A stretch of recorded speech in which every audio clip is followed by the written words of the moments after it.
Pubbliche assistenze e Croci Rosse preoccupate dall'ipotesi privatizzazione del trasporto ordinario dei pazienti in ambulanza. La Regione ha avviato solo una manifestazione di interesse, ma il mondo del volontariato chiede rispetto. Maria è madre di tenerezza e custodia, momento di preghiera per Nostra Signora del Carmine sul piazzale davanti all'ospedale di Lavagna. I presenti hanno riflettuto sull'importanza dell'aver cura dell'altro. Riparte su Telepace 1 la rubrica Estate Giovani, i ragazzi delle parrocchie di Santa Margherita Ligure e di San Giovanni Battista a Chiavari, protagonisti della prima puntata in onda questa sera sul canale 15. Buongiorno a tutti, bentornati al telegiornale. La sanità locale in apertura. L'affidamento dei servizi sanitari di non urgenza, oggi gestiti dalle pubbliche assistenze e dalle Croci Rosse, potrebbe passare ai privati. L'allarme è lanciato dalle associazioni stesse, secondo cui Regione Liguria ha aperto una manifestazione di interesse per i trasporti intraospedalieri. I sodalizi chiedono rispetto per la loro storia e per i presidi che hanno sempre lavorato al fianco della gente. I dettagli nel servizio. È solo un'indagine conoscitiva, un primo step, che però preoccupa il mondo del volontariato. Croce Rossa e Pubbliche Assistenze fanno sapere che Regione Liguria, tramite Alisa, ha avviato una procedura per mettere a bando i trasferimenti intraospedalieri. Preludio, questo è il loro timore, per assegnare a terzi anche il trasporto ordinario dei pazienti in ambulanza. È naturale che ci sia scoramento, spiega Fabio Mustorgi del coordinamento ANPAS del Tigullio, considerato che c'è una convenzione ferma da quasi 10 anni, che le pubbliche assistenze devono affrontare ogni giorno una montagna di burocrazia e che i rimborsi regionali, spiega ancora Mustorgi, sono ridicoli. Fa un esempio: per un autista di guardia medica che lavora dalle 20 alle 8 del mattino, oltre ai festivi e ai prefestivi, contando macchina, benzina, assicurazione e così via, la Croce Bianca, di cui Mustorgi è presidente, riceve 1.500 euro al mese, lavorando a Rapallo, Portofino, Santa Margherita Ligure, Zoagli e nell'entroterra. La questione di affidare a terzi il trasporto fa sorgere a Mustorgi la domanda: alla Regione sta a cuore il volontariato? Rincara la dose Maurizio Biancaterra, presidente regionale della Croce Rossa. Ultimamente la Regione Liguria è stata promossa prima della classe per quanto riguarda i tempi di intervento medi sui soccorsi in emergenza, e la Liguria è stata quella con i tempi di intervento più bassi di 15 minuti. Chiaramente le ambulanze sono del volontariato e quindi è grazie al volontariato se tutto questo sistema fino adesso è retto in questo modo importante, anche grazie al volontariato.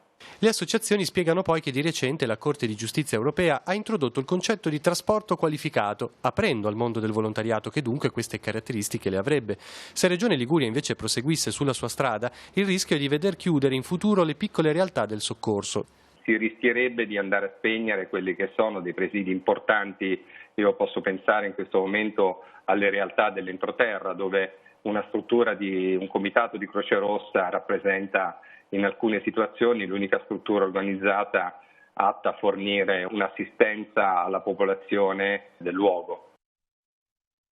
Questa mattina, poco dopo le 10, i vigili del fuoco sono intervenuti a Roncoscrivia, nell'entroterra di Genova, per l'incendio di una cisterna. Il mezzo, che conteneva pentano, un gas infiammabile, durante le operazioni di bonifica e di lavaggio, per cause in via di accertamento, ha preso fuoco. Successivamente, a causa di una probabile dispersione dei residui del prodotto nelle caditoie del piazzale, si è generata una seconda fiammata. Fortunatamente nessuno è rimasto ferito. Le fiamme hanno generato una densa colonna di fumo nero. Per permettere le operazioni di spegnimento e bonifica, il traffico lungo l'autostrada A7 nel tratto in direzione Milano tra Busalla e Roncoscrivia è rimasto chiuso per oltre un'ora. La circolazione è stata riaperta poco prima di mezzogiorno. Sul posto, oltre ai vigili del fuoco di Busalla, sono intervenute squadre dalla sede centrale in supporto. In azione anche squadre della Polizia Stradale e Autostrade per l'Italia. Torniamo sul nostro territorio. La preghiera mariana sul piazzale dell'ospedale di Lavagna di fatto ha concluso i festeggiamenti patronali in onore di Nostra Signora del Carmine. Un momento che si è rinnovato anche quest'anno come gesto di affidamento a Maria di tutte le persone malate e sofferenti. Siamo andati a vedere.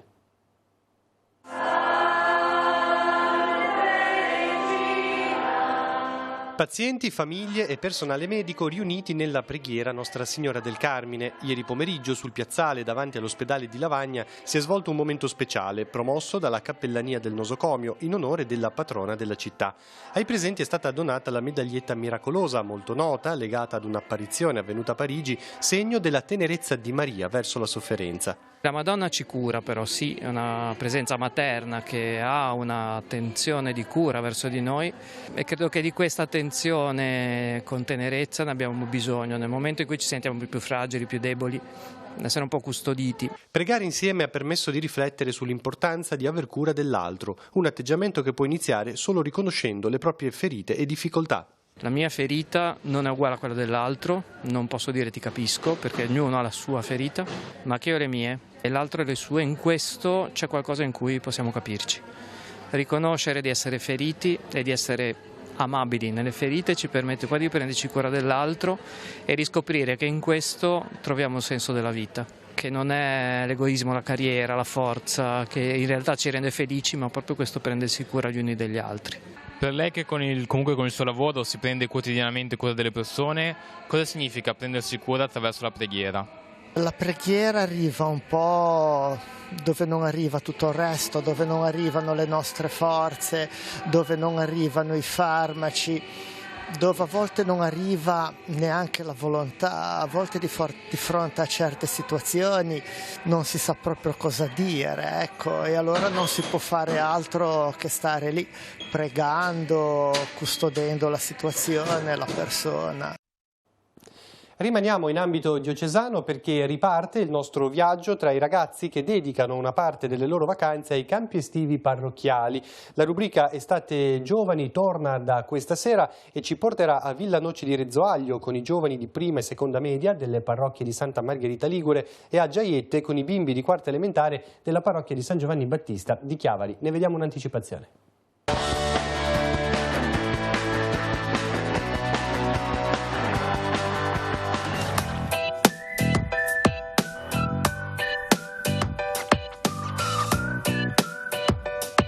Che abbiamo scelto è quello delle emozioni e allora abbiamo pensato così di dedicare questo tempo del campo proprio a questo, riconoscere le emozioni che ci abitano. Abbiamo usato l'immagine del mare, è come se le emozioni fossero queste onde che spesso dentro ci attraversano, a volte in modo anche più agitato, a volte in modo più calmo, ma ogni onda appunto è un'emozione da riconoscere, da dare ad essa un nome e possibilmente imparare un po' a gestirle, con non farcene travolgere. Sono esperienze che loro fanno e abbiamo riscontrato spesso anche una loro incapacità di gestire le emozioni, soprattutto parlando di rabbia, e soprattutto è stato un po' più difficile farli, come dire, un po' entrare nel loro profondo, farli un po' toccare emozioni che a volte non sono abituati a sentire o ad affrontare, anche a volte non vogliono neanche affrontare.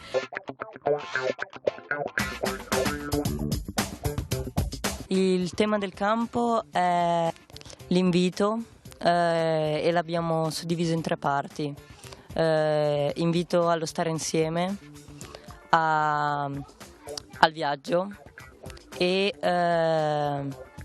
saper vivere, cioè cosa vogliono fare nel loro futuro.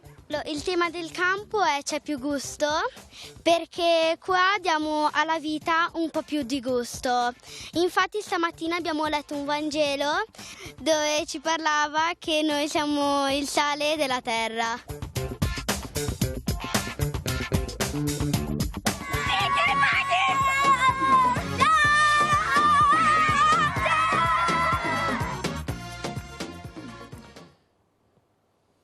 Estate Giovani dunque va in onda questa sera alle 21:10 su Telepace 1 al canale 15 per tutta l'estate fino a settembre. Ricordate dunque il giovedì sera in prima serata. Ora l'economia come di consueto il giovedì. Oggi parliamo di una novità messa in campo dall'Agenzia delle Entrate in aiuto di tutte quelle persone che hanno un conto aperto con l'erario e le pubbliche amministrazioni. Si chiama Documento Unico delle Pendenze Tributarie. Facciamo il punto con la scheda della settimana.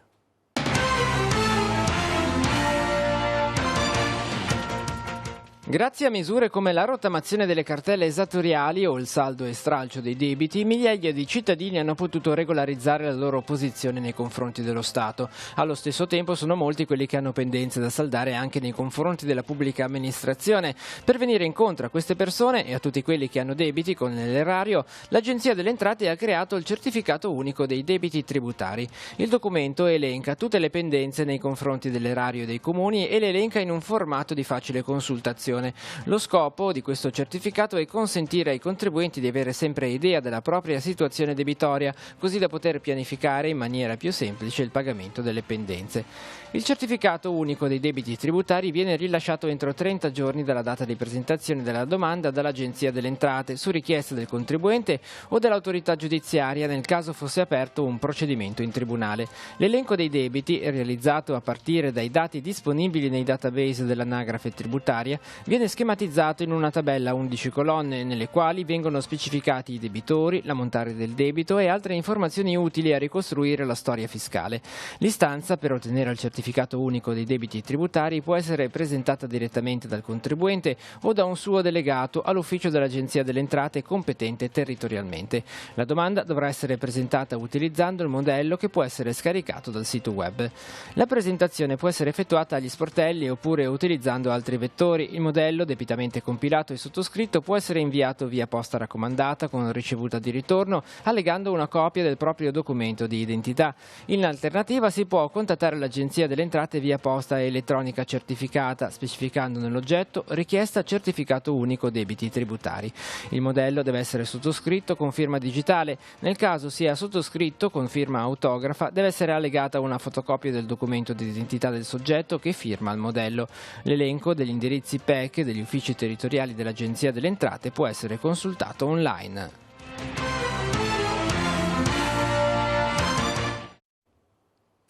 Disagi in vista per chi utilizza il trasporto pubblico. Mercoledì prossimo, 24 luglio, è in programma lo sciopero nazionale di 4 ore che riguarda i lavoratori iscritti alla FILT CGIL, FIT CISL, Will Trasporti, FAISA, CISAL e UGL. Diverse le modalità con le quali si fermeranno i lavoratori di ATP. Il personale viaggiante si asterrà dalle 10.30 alle 14.30, per il personale della biglietteria l'astensione sarà dalle 10.30 alle 14. Un gruppo di parenti del capitano della divisione Monterosa, Napoleone Kammerlen, lancia un invito ai familiari delle vittime dell'eccidio di San Colombano. I fatti risalgono al 30 ottobre 1944. In seguito all'agguato mortale teso al capitano Kammerlen da parte dei partigiani locali, 8 patrioti vennero prelevati dalle carceri di Chiavari e fucilati nella frazione Pedagna. Nel 75° anniversario del tragico evento, i familiari di Kammerlen intendono deporre un mazzo di fiori nel luogo dell'agguato. Un gesto che vorrebbero condividere con i parenti di coloro che persero la vita durante la rappresaglia successiva come segno di riappacificazione. Il capitano, sottolineano in una nota, non si sarebbe macchiato di atti riprovevoli ed è stato decorato nella campagna di Russia per aver salvato alcuni commilitoni. Dopo la sua morte la famiglia avrebbe ricevuto diverse lettere da parte di partigiani locali che si scusavano per quanto accaduto. Chi avesse notizie o volesse mettersi in contatto con gli organizzatori può rivolgersi al numero 347 31 08 995, lo ripeto 347 31 08 995. Cambiamo tema, tutto è pronto sul piazzale di San Giacomo di Rupinaro a Chiavari per la 28ª sagra della Capponada. Per 3 serate saranno attivi gli stand gastronomici per la distribuzione del celebre piatto marinaro, ma non solo, e siamo andati a vedere come procedono i preparativi. Siamo arrivati alla 28ª edizione della Capponada, quindi ormai siete entrati nella storia e nella tradizione. È vero, anche quest'anno ci riproponiamo con un evento che da tanti anni si prosegue. Speriamo di proseguire anche quest'anno bene come gli anni scorsi. Storia ma anche novità. Intanto partiamo dal piatto tipico, la Capponada, che dà il nome poi alla sagra. Esatto, quello è il piatto principe della nostra sagra. E poi abbiamo come sempre le acciughe fritte, facciamo le salsicce alla piastra, abbiamo le trofie al pesto, insomma facciamo non tanti piatti ma buoni. Gli elementi base della Capponada? Gli elementi base sono elementi semplici ma molto buoni. La prima è la galetta di San Rocco, che ha bisogno di 1 mese e mezzo di preparazione, di stagionatura per essere consumata. Poi c'è il tonno, ci sono le acciughe sotto sale, ci sono i pomodori, origano, uovo sodo, insomma è molto fresco e appetitoso. Anche quest'anno 3 giornate, qual è il programma di queste 3 giornate? Ma il programma è sempre lo stesso, è quello di far bene, di far passare una serata in compagnia, in amicizia, mangiando bene e facendo anche un po' di beneficenza, perché tutto il ricavato che viene fuori da questa sagra viene sempre dato, devoluto in beneficenza. Quest'anno, come sempre, ci sarà anche la lotteria, però è stata spostata in un altro locale rispetto alla piazza. È sempre adiacente alla piazza, non sarà proprio più in piazza, ma in un locale proprio attaccato alla piazza.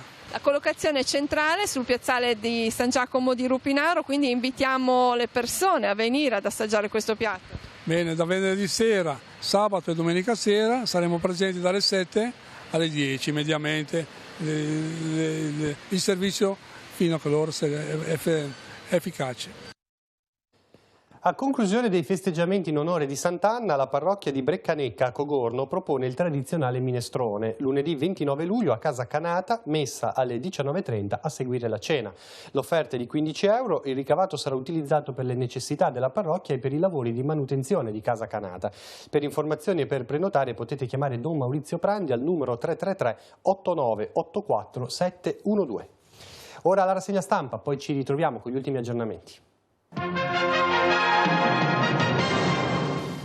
Avvenire titola Amatrice ora zero, oggi la visita del Presidente della Repubblica Mattarella per l'inaugurazione di una scuola, sgomberate le macerie resta un grande vuoto e il 40% di persone in meno. Il Vescovo Pompili avverte la gente è stanca, la politica deve fare di più. E intanto viene approvata la legge Codice Rosso per salvare donne dalle violenze, indagini più veloci e pene più pesanti in casi di violenza sessuale e stalking, ma anche nuovi reati come revenge porn, sfregi al viso e lo stop ai matrimoni forzati. La fotonotizia arriva dagli Stati Uniti, USA caccia ai migranti ma c'è chi li protegge, la Camera contro i tweet razzisti di Trump. G7 e banchieri allarmati, subito regole per Libra, la moneta di Facebook e le criptovalute vanno assoggettate le norme. E poi nuovi indagati sull'affaire Russia-Lega, riferire in aula è pronto però il premier Conte.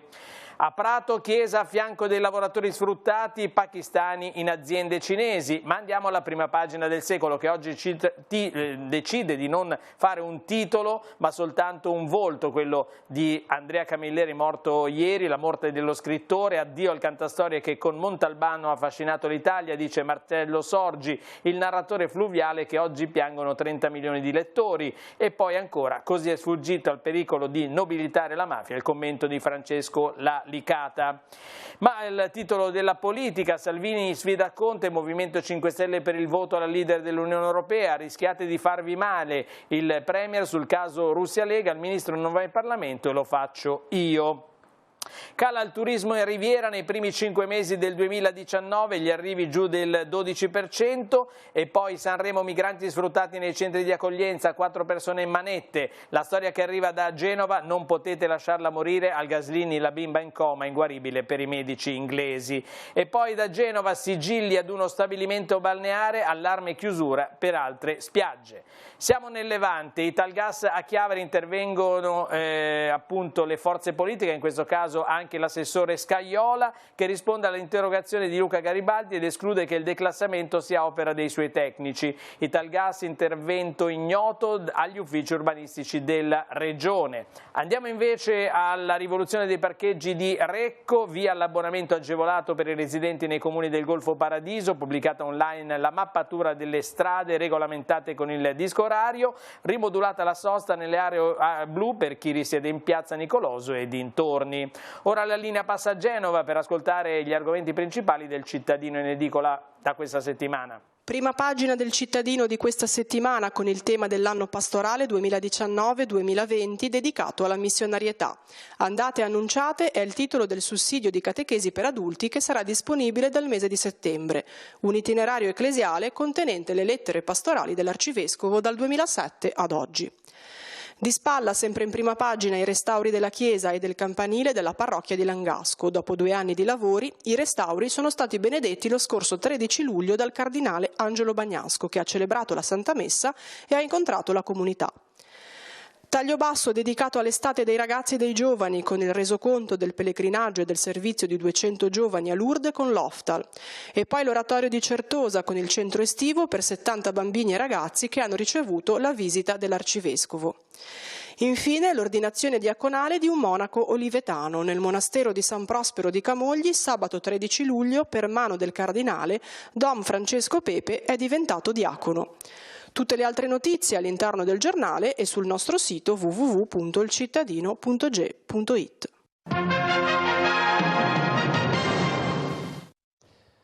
Subito in redazione per gli ultimi aggiornamenti con Andrea Capitani. Grazie Maurizio, buongiorno a tutti. Sulla vicenda dell'area ex Italgas non è stato difeso in maniera adeguata l'interesse pubblico. La denuncia arriva questa mattina in una conferenza stampa dai consiglieri comunali del gruppo Noi di Chiavari. Secondo le normative vigenti il 35% in base al progetto di edilizia approvato dalla Commissione Edilizia del Comune di Chiavari è stato nominato dall'attuale sindaco Marco Di Capo. Alla società Italgas ha diritto di realizzare 12.500 metri cubi di nuove costruzioni, sottolineo nei consiglieri. Aver fatto scadere il precedente PUC che è ormai avviato verso la fase finale e che per l'area prevedeva servizi pubblici per almeno 2/3 con parcheggi e verde in alternativa a una scuola è stato un errore politico per cui adesso l'amministrazione attuale deve porre assolutamente rimedio. Denunciano Levaggi, Garibaldi e Colombo, secondo i quali con la destinazione d'uso a servizi il Comune sarebbe stato in posizione di forza e non di debolezza per una trattativa molto più efficace nei confronti del privato. È tutto per la linea. Bene, grazie. Concludiamo con una notizia di sport. Ottimi risultati a livello nazionale ancora per la pallavolo del Tigullio. Dopo lo scudetto conquistato inizio mese a Cesenatico dalla società Amisadmo nella categoria ragazzi, la squadra Sestri Mare Sport, aderente al progetto On Volley di Cogorno, ha ottenuto la medaglia d'argento nella categoria Open. I ragazzi, allenati da Cristiano Simonetti, a Chianciano sono stati sconfitti in finale dal Ravenna per 3-7-0. Tuttavia il risultato proietta il comitato di Chiavari del Centro Sportivo Italiano molto in alto nel mondo del volley. Bene, ci ritroviamo questa sera alle 19:15 con Tigullio Oggi. Continuate a seguirci sul sito teleradiopace.com. Grazie per l'attenzione e buon proseguimento di giornata.